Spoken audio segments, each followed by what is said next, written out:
So is this what you do when you get time off? What, we make movies? Well, what's time This off? kind of movie. Right. No, this was, like, the timing of it couldn't have been better. Like, Bry's got his show, I got my show. This little gem of a script fell into our laps from Drew Pierce, and we're like, he had time, I had time, and an opportunity. Like, this is one of my best friends in the world. We get a chance to play brothers on screen together. It was dope. It was great, man. Like, it was just unbelievable. Like, just right out of a cannon. Like, you kind of dream of these things like that. You know what I mean? I was like, I wonder if this is what Matt Damon and like Ben Affleck felt like. You know, doing Good Will Hunting, just sitting there, just like. But like, it's great that because it was like in a sci-fi movie and it's a thriller, and like watching him be the leading dude. Like, it goes Jodie Foster, then Sterling K. Brown. I'm like, that's amazing. And it was just fun, man. It was actually just real, true, honest fun that we did. Yeah. But also the content of the movie was something like I've never seen before. You know, like to set it up in like 10 years in the future, and that there's this whole water riot going on, and then there's this place that's been around for 22-something years where criminals come and there's rules, and it's just, I was like, this is totally something I want to sink my teeth into. No doubt. So yeah. When you read it, did it seem like a concept piece or a mood piece to you? No, I mean the characters felt really well developed. So there obviously is a concept and there's a style to the film, but the characters never felt paper thin. They didn't feel two-dimensional. They felt like fully realized human beings. So as long as those relationships and those sort of personalities are intact, the style can be many things. It's supported by the relationships of the people. Yeah. Well, for you, there was a radical change of pace from your character on This Is Us. Yes. I mean, was that part of the incentive? That's what you're looking for, man. Yeah. Like, as 10, 12 years ago, you could either do dramas or you did comedies. You could only do movies or you could do TV, but you couldn't do both. So now that we're living in an era where actors have greater freedom to move back and forth from the different mediums and the different genres, I look forward to taking advantage of that as much as possible. Right. Yeah. Drew was saying the movie plays like a studio film, but it really has indie roots to it. Is that? I think I'm learning what that is, because like I did not, when I first saw it, and like I was like, this is independent? This is independent. I was like, really? I was like, maybe I don't really understand what that means, because at the end of the day, the caliber of what was going on in that set, you know, like when you think about some indie films, you're just like, oh, it's gonna be like a guitar and like, you know, a diner and like, you know, an old jalopy driving down to find your long lost mother. But this is not what that was. So I was like, really? We can have movies like this that are independent? But I think the great thing about it is that everybody came together to make this thing. Everybody committed to the storytelling of what this movie was. Everyone was like, let's go for it. And it just like, it was like, what's the reference? You use the peeling of an onion? Like you just keep finding these different layers and these different layers, and you're like, oh my God, this is what we created. I had no clue. No clue whatsoever that this was independent in any way. We had big ups to independence. We had a dope DP, Chung Hoon Chung, made the movie look so good. Drew just had such a vision for what he wanted this film to be, and when you have that kind of singularity of focus and the producers leave you alone and let you realize your vision, you get a chance to make the best product possible. I think we made the best product possible. Yeah, man. How much was the casting of Jodie Foster the impetus for all of you? You know, she was the first actor signed. Yeah.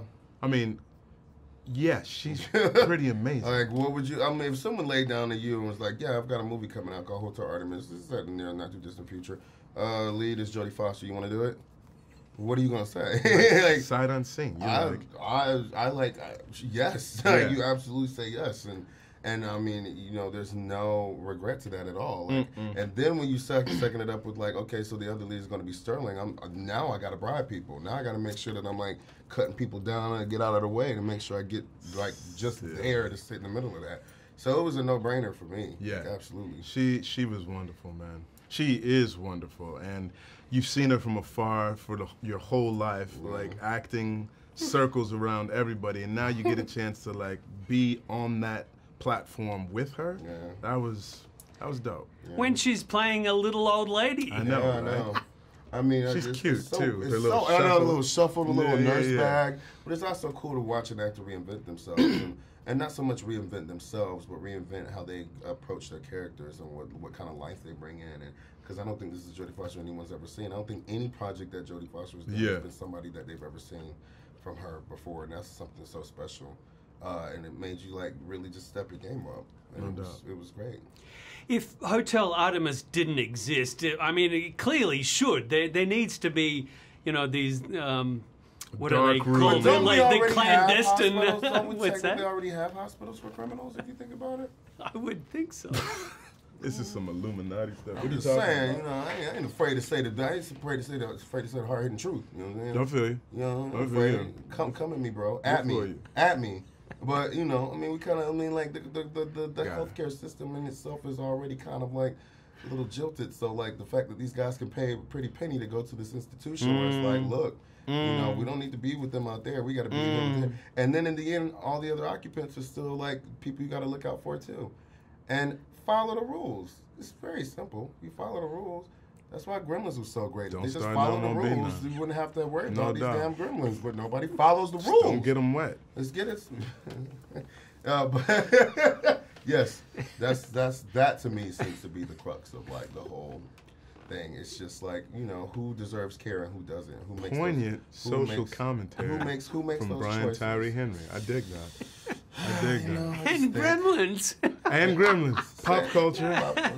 Combined with poignant social commentary. Things, you know? That's good. That's really good. The film is set only 10 years in the future, but you know, some of the technology is quite intriguing. Sure. With, you know, robot surgeons and scanning devices, things like that. It doesn't seem that. You know, I was just watching the 60 Minutes the other day, where they created this serum that could go into your DNA and like heal like a jacked up part of your DNA and like correct like things that you were born with, like diseases. And so they're testing this stuff out, and it's not that far away from being like commonly used. I don't think the general public is quite aware of like all of the technological advances that are happening, and it happens astronomically. What's the word I'm looking for? Exponentially. Right. You know, so what we did between now and 2000, we've come a long way. Like I remember using my TI-81. Now people would just laugh at you, like, "What is this big old thing you're using?" To listen to something and tell the difference between Yanny and Laurel. It's Yanny, by the way, but it's like, you know, that kind. I got Yanny too. I got Yanny. I was like, and my wife was like, "I only hear is Laurel." I'm not doing this for people. I'm like, "Are you kidding me? Shut it down." There's nothing close to Laurel in this thing. Yeah. That's the future, I guess. And Gremlins.